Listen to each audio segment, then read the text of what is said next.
surat di depan saudara ipar. Nah, yang pertama kita mahram. Mahram itu ada 3 jalur ya. Yang pertama nasab, yang ketiga rodok, dan yang terakhir adalah musoharo atau karena sebab nikah. Coba diartikan apa itu robo, apa itu musyawarah, apa itu? Ya, yang pertama adalah nasab. Nasab, sebagaimana yang kita ketahui, nasab itu yang pertama adalah adalah ibu. Ibu wa'in ala, sampai ke atas, ibu, nenek, dan dia terus. Yang perempuan, yang perempuan. Ya kalau yang laki-laki berarti ayah, kakek, dan ke atas seperti itu. Nah, itu mahram yang pertama. Kemudian yang kedua adalah bintun. Itu anak sampai ke bawah, cucu. Nah, itu anak laki-laki ya terus ke bawah. Tuh. Terus saudara ke samping. Saudara laki-laki, saudara perempuan, intinya ke samping. Baik nanti seayah, baik seibu, baik ya semuanya itu. Nah, itu. Anaknya ponakan. Nanti. Intinya yang Al-Fakir sebutkan mahram, yang tidak itu tidak mahram. Pertama tadi ibu sampai ke atas, anak sampai ke bawah, kemudian saudara ke samping, kemudian adalah kholah atau ammah. Kholah atau ammah itu bibi ya ke samping juga bibi. Bibi yang memang bibi itu saudara perempuan ayah kita atau ibu kita, sekandung atau ya seayah juga tergantung. Seayah atau seibu, hanya seibu. Ini benar-benar saudara lah, bukan benar-benarnya ya? Saudara. Bukan sepupu ibu ya? Bukan. Saudara ibu sekandung. Sekandung atau bukan sekandung sih? Seibu, seayah, kandung. Nah, itu saudara ibu dan saudara ibu. Itu saudara paman. Nah, selain ini itu tidak mahram. Secara nasab tidak mahram. Misalkan sepupu, ya tidak mahram. Kalau sama yang terakhir itu adalah ibnul atau ibnul ah. Nah, ini ponakan. Ibnul atau ibnul ah itu ponakan. Berarti misalkan kita punya paman misalkan, punya bibi. Kita punya bibi kan, kita laki-laki, kita punya bibi. Maka mahram. Atau misalkan perempuan punya paman, mahram. Itu selain itu tidak mahram secara nasab. Dan yang kedua adalah secara rodok, sesusuan. Dan ini jarang untuk zaman sekarang, sesusuan itu jarang. Dan kalau sesusuan itu mahramnya ya sama sebagaimana nasab yang disebutkan.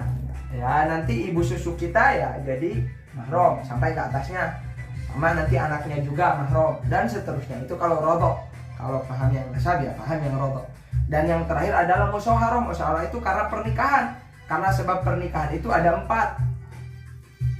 Yang pertama, zaujatul ab adalah istri ayah kita.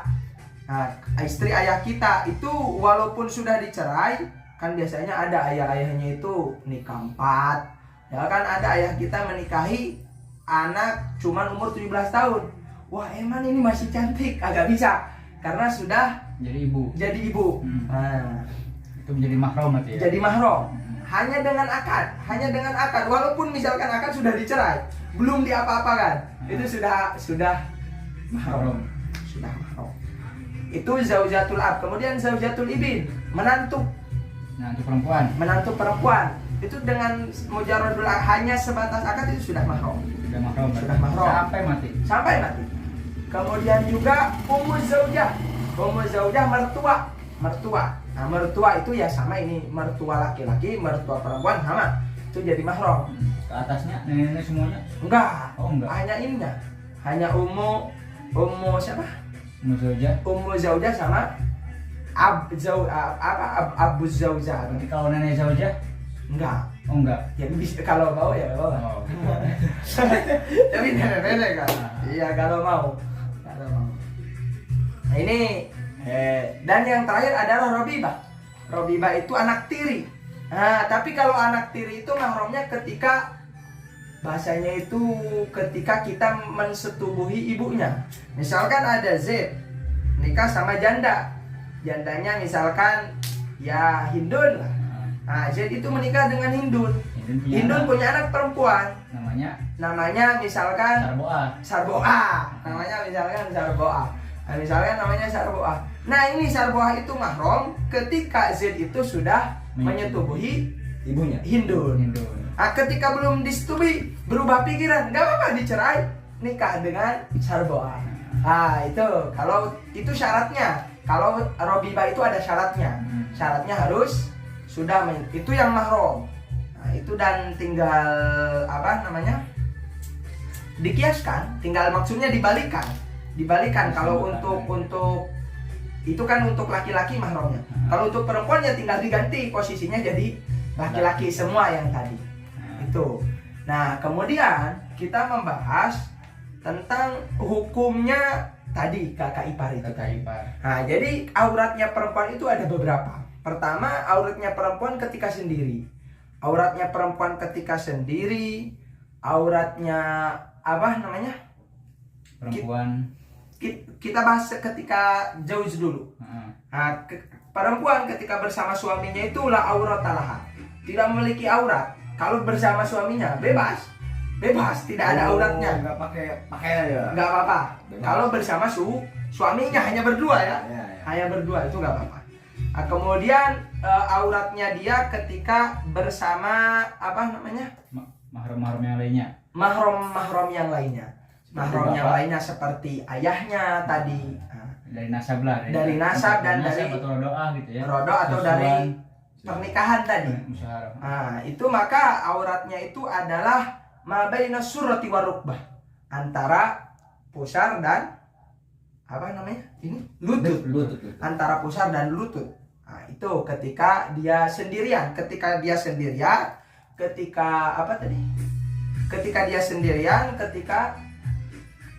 bersama mahramnya itu ma baina surrati warukbah. Itu auratnya. Nah, kemudian ketika bersama wanita yang lain, itu bersama wanita lain, bersama mahram, ketika sendiri itu tadi ma baina surrati warukbah. Tapi yang perlu digarisbawahi ya, perlu diingat ya.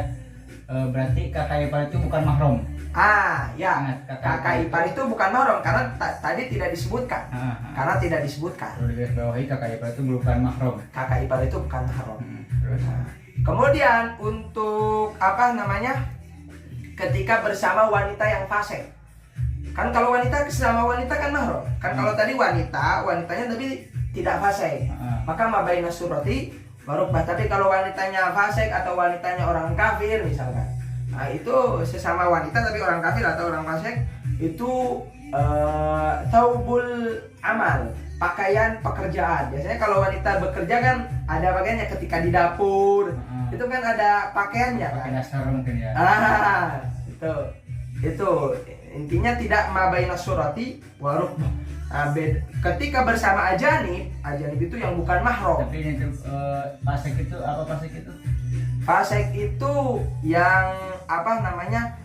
Pertama, salah satu kriteria fasik itu dua.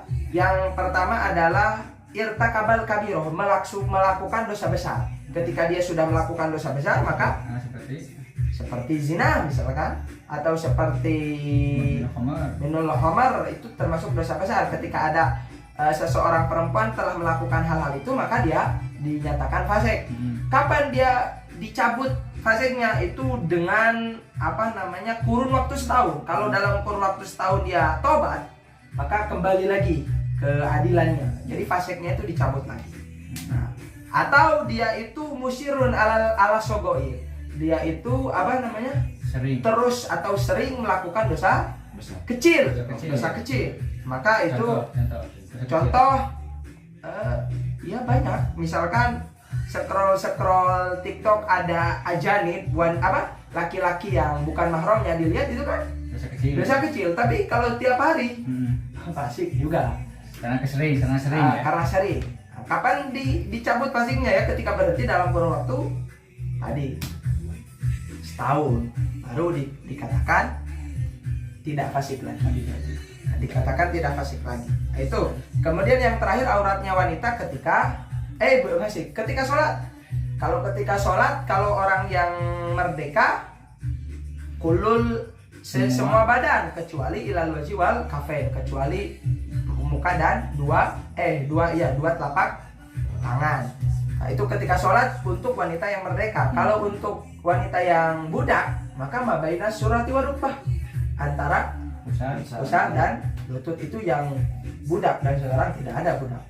Dan yang terakhir adalah auratnya wanita ketika bersama ajanib, laki-laki yang bukan mahram. Salah satunya adalah kakak ipar. Salah satunya adalah kakak ipar.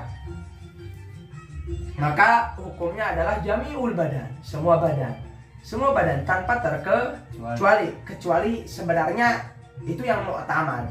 Sebenarnya nanti wajah itu dihilafkan. Ada perbedaan pendapat tentang wajah. Makanya apakah cadar itu wajib atau tidak, ya jawabannya ya tergantung mau ikut yang mana. Seperti itu, hilaf, soalnya itu hilaf.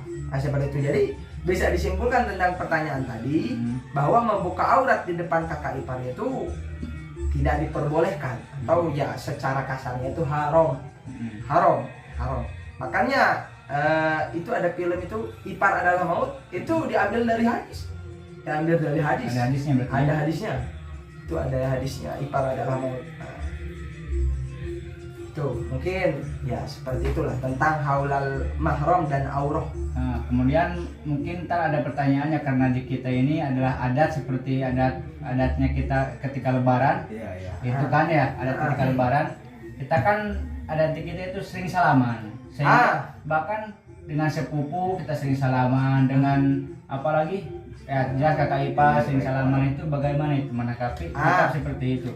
Untuk menanggapi adat seperti ini, sebenarnya adat itu juga berpengaruh sebenarnya dalam syariat itu, tapi ketika adatnya itu tidak menyalahi syariat, sedangkan adat ini menyalahi syariat, maka sikap kita bagaimana untuk menyikapi?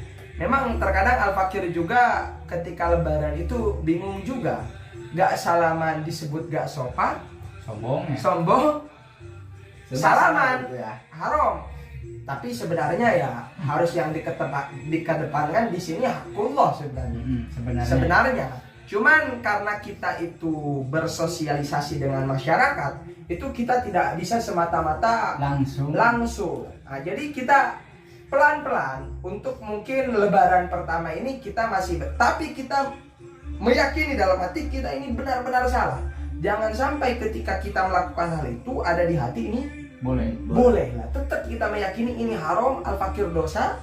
Nah, seperti itu kita lakukan seminimal mungkin. Mungkin lebaran pertama masih seperti ini, mungkin agak jauh, tapi setelah itu kasih pemahaman dulu. Ketika kita ingin menjauh itu pertama kita salami dulu, terus kita beri pemahaman sedikit-sedikit, ini kita bukan mahram, ini aturannya seperti ini.